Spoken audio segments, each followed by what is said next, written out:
I speak with a lot of business owners doing 50 or even 80K a month on Amazon without any advertising.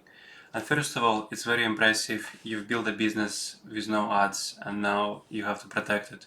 So your product clearly works, but here's the hard truth. You're sitting on a gold mine that potentially could turn into a few gold mines, if you know what I mean. This is a beauty brand we've been working with right here.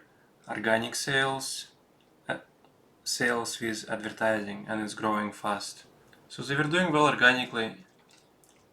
This is a beauty brand, organic sales with advertising, going and growing fast. They're doing well organically, high margins. They were stuck, flatlining. Sales are stable, not growing. They were terrified that turning ads would just into their profits, but we turned it into the growth engine.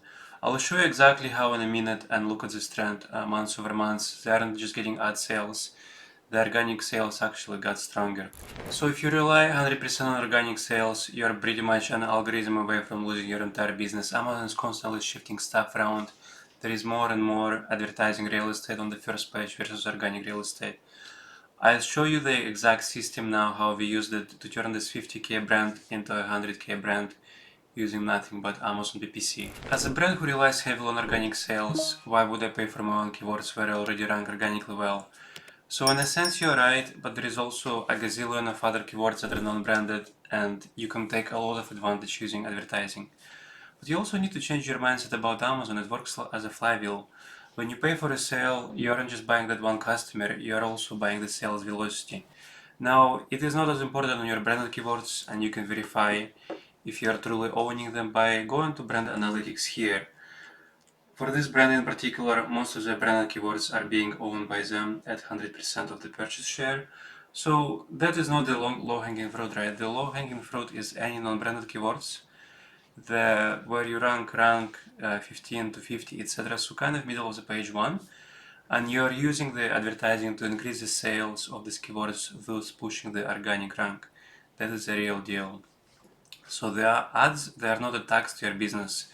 They're a fuel to your organic sales. They're a fuel to the organic fire. Without ads, you are vulnerable. You're an algorithm away from your business being lost, and competitors buying your own top real estate for your best keywords with advertising. If you aren't playing the game, they're stealing the market share, you're getting less sales, and you're sort of in that maintenance mode. So how do we turn our advertising faucet without drowning in ad spend, ad sales, and not seeing any incremental total sales? Well, we do not start with auto campaigns, we do not start with broad campaigns, targeting anything and everything, and that's the quickest way to lose money. Especially if you're a brand that relies on organic sales, because there will be so much cannibalization happening. We start with two specific types of campaigns, and there is also a specific list we create called the negative targeting list to make your advertising as efficient as possible. Now, the first type of campaign is a brand defense. And let me just show you this screen right here. Do you see anything wrong on this tab? So I'm searching for this brand called IT Cosmetics Cleanser. And what is IT Cosmetics Cleanser? Do I even see it here? I cannot find it personally, can you? Oh, here you go, that says IT Cosmetics, but what is happening here? So, if you're a brand of IT Cosmetics, please get your brand defense campaigns a sub. Olay is stealing your market share. Olay is a big store name. They are stealing away the market share from IT Cosmetics. Now, this is the importance, and it's not just sponsored products. So IT Cosmetics handles it well with their sponsored product ad, but the sponsored brand ad is where they lose the market share to Olay. And it's very simple. This could be one of the sponsored brand ads boosted for top of search specifically that takes the prime real estate from Olay, from advertising on your branded name. So in a way they're sniping for your own customers. Someone searches for their brand, Olay shows up and they're taking away the market share. And it's not just a one-time purchase, it's more serious than that. It's a person that could have subscribed to your brand, but now they subscribe to Olay, who just had their up at the top of the search of the page. So this could be the exact match type campaigns with your own brand, or it could be broad match modified. That includes your own brand, which is IT Cosmetics, and is going to target all of the relevant search terms that include IT Cosmetics.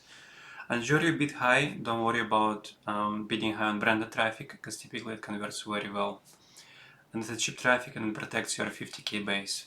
So that's a number one set of campaigns to launch. Second most best type of campaign to launch is a sniper campaign. Go to Cerebro or any tool you're using like Jungle Scout and reverse ACE in your product. What are the top keywords where you're ranking well? Not 1 to 4, say 4 to 10, 4 to 15, etc. Find the top keywords that are already driving your organic sales. You're going to create manual campaign targeting only these 5 keywords and exact match type. Now, this is an example of what would be a good sniper campaign to set up. Organic rank 5 to 10. This is your most based keywords. Search volume at least 300. Say 20. Now all of these keywords are best.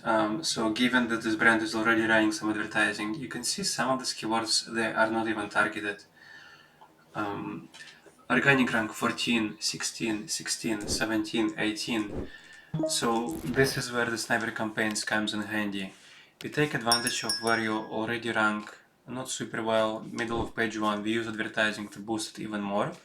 And this is exactly how you start seeing incremental sales. And even if you rank 4 organically, getting the sponsored spot number 1, it doubles your visibility for that keyword, it doubles your sales most likely. Because ranking 4 is no longer how it used to be on Amazon back then. Now it's like, organic rank 1 is not even the first spot on the page, it's sponsored brand, sponsored products, and then it's organic 1, so it's kind of like closer to the middle almost. So you want to occupy as much real estate as possible, even on your own keywords, and you can do so by also tracking the market share. Is the market share on your own keywords 100%? Then, you're probably fine. But is it something like 70, 71%? Then it means you're losing some of the organic sales to your competition.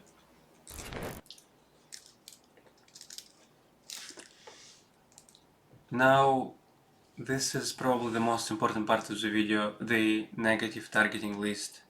To build this is, first of all, the most important aspect of it is, so we call this a negative targeting list, right? We will have our brand names here and all kinds of combinations.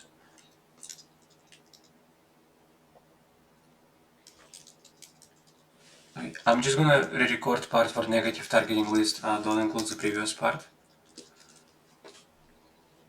And also just hide the keyword, so I'm gonna redo it.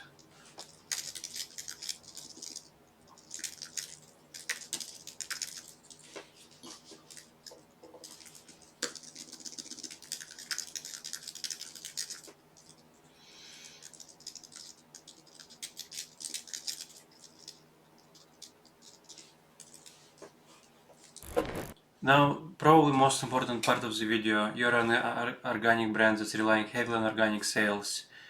There is a lot of cannibalization that will be happening when you turn on the ads, so to reduce that as much as possible, number one campaign, like I said, brand defense. Be careful with it, bid high, but also target low ACoS so that you are not doing as much cannibalization, and you are more so protecting the spots from competitions that are advertising on the spots.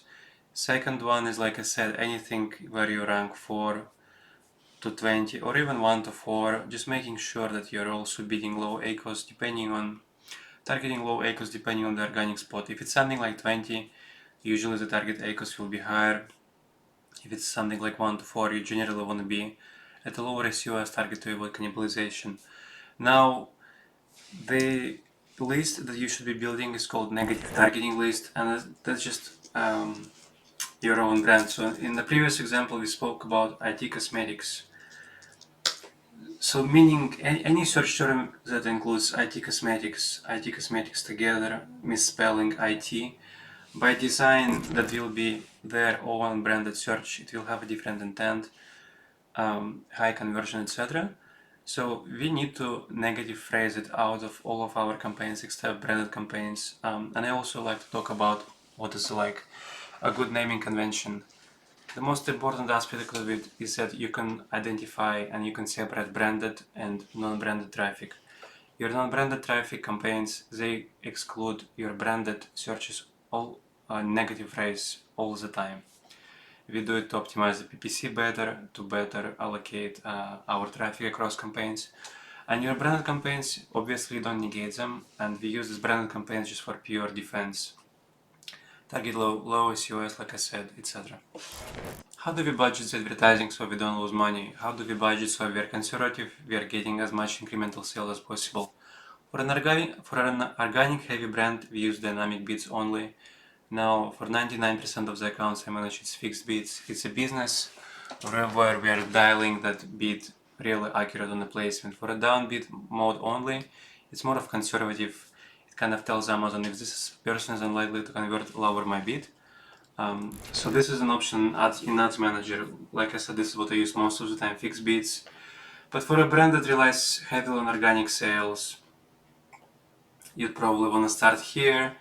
Treat your advertising cautiously. Conservative budget of like say $50 to $100 a day, depending on your level of expertise in Amazon advertising. If you are someone experienced, and even I am, I always start any new campaigns at $5 until they're proven to work, etc.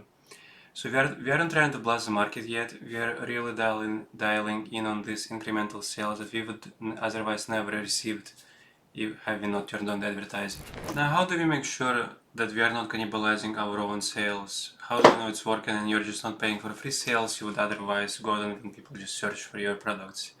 You need to watch one metric, ACoS, total advertising cost of sales. Now, ACoS is your ad spend divided by total sales, and what we have here is our sales chart, and let's say you're that brand who is just selling without any advertising, right? There's peaks and valleys, but it's mostly stable. And your ACoS, say it's around 10% here, it's also mostly around this line. Now what happens is when you start running advertising, obviously you should expect your sales to go up if you're doing things right. And the things to pay attention to is your ACoS. Now what happens is if your ACoS is also start going up, that is a very clear sign that you're cannibalizing your sales. You've pretty much paid for the traffic you could have gotten organically, and there is zero incremental sales you're making. Now the second scenario is, let's say you watch this video and you've done everything right. You've set up your negations correctly, you've set up a branded campaign, you've also set up non-branded campaigns separate from branded, and now the ideal scenario is going to be a stable ACoS. And then if you really done things right, if you found keywords that convert high in advertising, now they start to rank organically. Then even better if your ACoS starts going down and your your total sales are going up. So there is like 3 stages here. It will either go up, meaning you're cannibalizing your sales, ACoS will stay stable, and sales are growing, meaning you're getting incremental sales. And if sales are going up and ACoS is going down, it means your brand really needed the advertising. And the advertising is basically making most of the keywords where you were ranking semi-well to making you rank super well. So it's not just advertising sales, it's also more organic sales. Now, transitioning from organic to paid and organic only is the difference between a side hustle and a 7-figure business that eventually gets sold for multiple figures and high valuation. So if you're currently running an organic only business, I want to hear from you, and you're selling at least $50,000 a month, because there is potentially a lot of opportunity left on the table. And it goes way beyond what I showed you in this video. This is just a framework, 3-step framework. You do this, I guarantee you'll see better results immediately. Just drop the word organic in the comments and tell me your biggest fear about turning your ads in your category, if you're comfortable, and I'll reply to as many comments as I can, giving my advice and how I would approach advertising in your category. Don't forget to like and subscribe for more strategies how to scale your brand on Amazon, and see you in the next one.